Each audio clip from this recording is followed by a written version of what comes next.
आगे बढ़ते हैं। आईआईटी छात्रा के यौन उत्पीड़न मामले में आईएएस को गिरफ्तार किया गया। झारखंड में ट्रेनिंग के लिए खूंटी पहुंची थी 8 आईआईटी छात्राएं। अन्य राज्यों से झारखंड पहुंची थी आईआईटी छात्राएं। छात्राओं को डिप्टी डेवलपमेंट कमिश्नर ने डिनर दिया। एक छात्रा को अकेली देखकर एसडीएम रियाज अहमद ने छेड़छाड़ की। पुलिस से शिकायत हुई तो एसडीएम पद पर नियुक्त आईएएस गिरफ्तार हुआ। अदालत ने 2019 बैच के आईएएस रियाज को भेजा 14 दिन की न्यायिक हिरासत।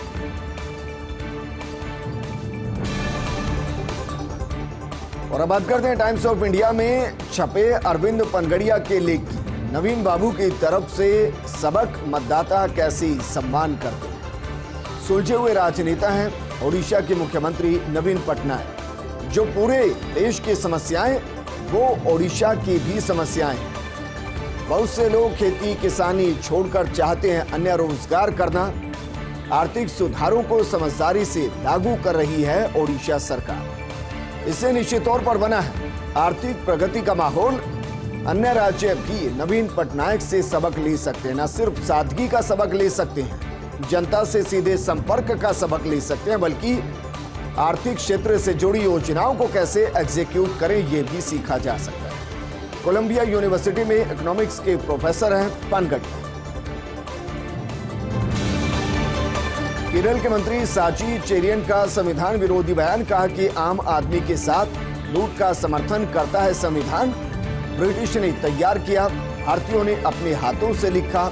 संविधान लागू होने के 75 साल बाद एक बात स्पष्ट है, इससे देश के ज्यादा से ज्यादा लोगों की शोषण की सुविधा है। पठानमथिट्टा में एक कार्यक्रम को संबोधित कर रहे थे चेरियन। केरल के मत्स्य पालन एवं संस्कृति मंत्री हैं साजी चेरियन। उत्तर प्रदेश में डॉक्टर्स के तबादले को लेकर मंत्री और एसीएस में विवाद। डॉक्टर्स की तबादला सूची से उप मुख्यमंत्री ब्रजेश पाठक नाराज हैं। ब्रजेश पाठक के पास है चिकित्सा एवं स्वास्थ्य विभाग का प्रभार। बीजेपी कार्यकारिणी की बैठक में हैदराबाद गए थे ब्रजेश पाठक। लौटने पर मिली डॉक्टर्स के तबादले की जानकारी अतिरिक्त मुख्य सचिव चिकित्सा एवं स्वास्थ्य अमित मोहन को पत्र लिखा गया। पत्र में एसीएस अमित मोहन ने मांगा तबादलों के बारे में स्पष्टीकरण। ब्रजेश पाठक का पत्र सार्वजनिक होने के बाद विवाद उजागर हुआ। और अब बात करते हैं एकनाथ शिंदे और उद्धव ठाकरे के बीच जुबानी जंग जो शुरू हो गई। बगावत के बाद विधानसभा में एकनाथ शिंदे का भाषण। शिंदे के भाषण पर शिवसेना प्रमुख उद्धव ठाकरे की प्रतिक्रिया।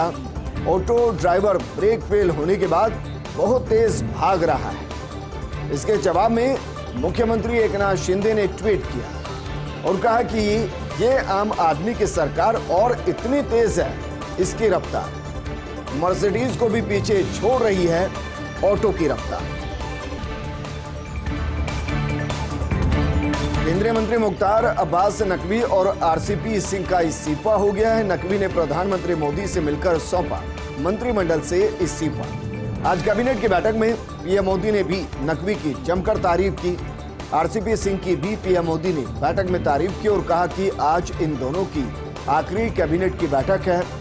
आप दोनों ने देश के विकास में योगदान दिया है। कल नकवी और आरसीपी सिंह का राज्यसभा सांसद का कार्यकाल पूरा हो रहा है। अब नकवी को उपराष्ट्रपति पद उम्मीदवार बनाने को लेकर अटकलें तेज हो गई।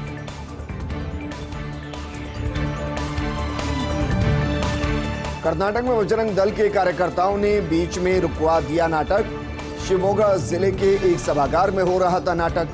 नाटक में मुस्लिम पात्र होने पर बजरंग दल कार्यकर्ताओं को ऐतराज। बजरंग दल के श्रीधर आचार्य ने कहा, यहां होती है हिंदुओं की शादियां, हिंदू मैरिज हॉल में नहीं हो सकता मुस्लिम पात्र वाले नाटक का मंचन। कांग्रेस नेता पूर्व सीएम सिद्धारमैया ने इसे बताया सांस्कृतिक आतंकवाद। बीच में नाटक रोकने वालों के खिलाफ सख्त कार्रवाई की मांग की गई। देवभूमि हिमाचल में कुदरत ने बरपाया कहर। कुल्लू में बादल फटने से आई बाढ़ में 5 के आसपास लोग लापता हो गए हैं। 5 गाय बह गई हैं। 140 सड़कें बंद हुई।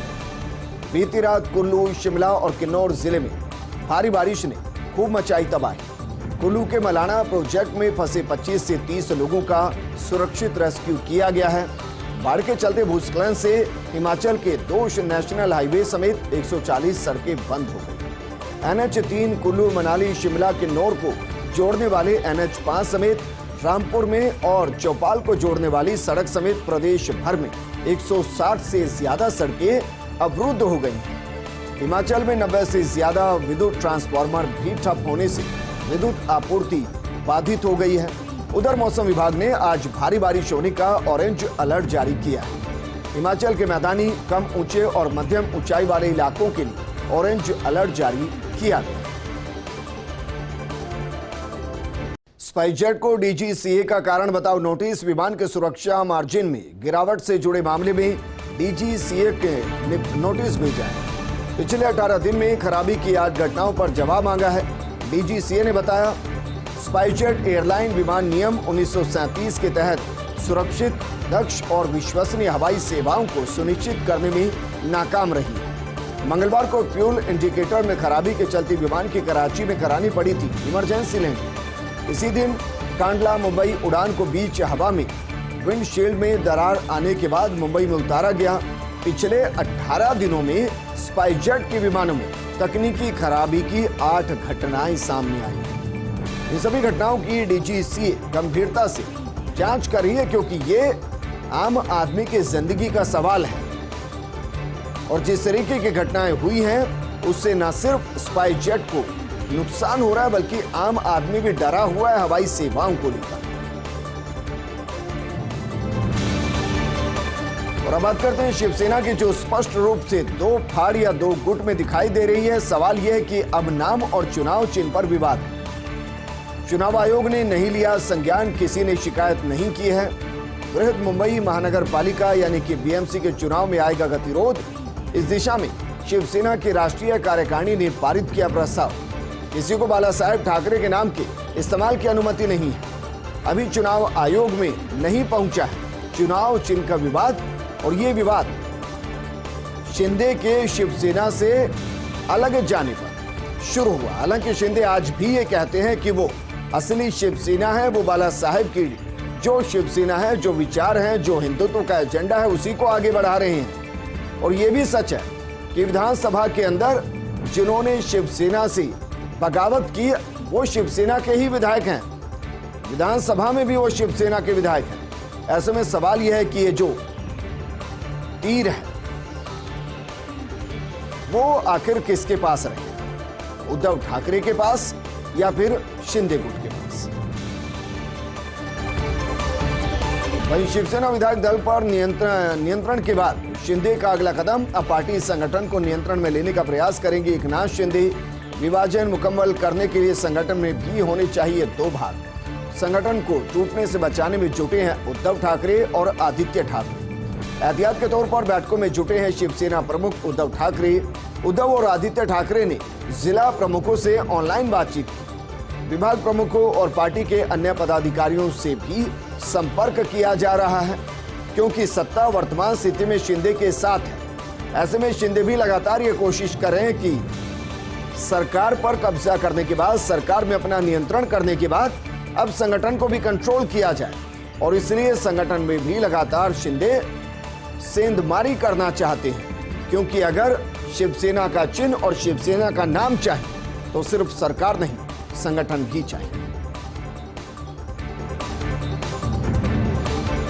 चीनी उत्पादक company Bajaj Hindustan sugar NPA घोषित। कंपनी पर मार्च तक बैंकों का 4,814 करोड़ का कर्ज बकाया। उत्तर प्रदेश में बजाज हिंदुस्तान शुगर की सभी 14 चीनी मिलें।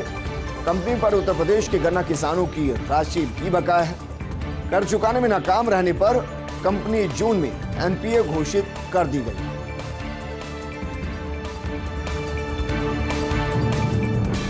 असम सरकार ने राज्य के 40 लाख मुस्लिमों को दी मान्यता।